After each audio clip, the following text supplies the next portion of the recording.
ಈಗ ನಾನು ನಿಮಗೆ ತೋರಿಸಲಿಕ್ಕೆ ಹೊರಟಿರೋದು ಡ್ರ್ಯಾಗನ್ ಫ್ರೂಟ್ನ ಹೂವು. ಇದು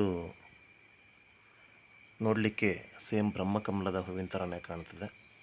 ಇದು ನಮ್ಮ ಶಿವನಾಗ ದೇವಸ್ಥಾನದ ಆವರಣದಲ್ಲಿ ಬೆಳೆಸಿರುವಂತಹ ಒಂದು ಡ್ರ್ಯಾಗನ್ ಫ್ರೂಟ್ ಗಿಡ ಬಿಟ್ಟಿರುವಂತಹ ಹೂವು. ಇದು ಮೊಗ್ಗು. ಇದು ಕೂಡ ಬ್ರಹ್ಮಕಮಲದ ರೀತಿಯಲ್ಲಿ ರಾತ್ರಿ ಸಮಯದಲ್ಲೇ ಅರಳಿದೆ. ನಾವು ಸುಮಾರು 1 ವರ್ಷದ ಹಿಂದೆ ಒಂದು ಸಣ್ಣ ಪೀಸನ್ನು ತಂದು ಹಚ್ಚಿದ್ವಿ. ಅದು 1 ವರ್ಷದಲ್ಲಿ ಈ ಗಾತ್ರಕ್ಕೆ ಬೆಳೆದಿದೆ. ಇದಕ್ಕೆ ನಾವು ವಿಶೇಷವಾಗಿ ಯಾವುದೇ ರೀತಿಯ ವಿಶೇಷ ಆರೈಕೆಯನ್ನು ಮಾಡಿಲ್ಲ.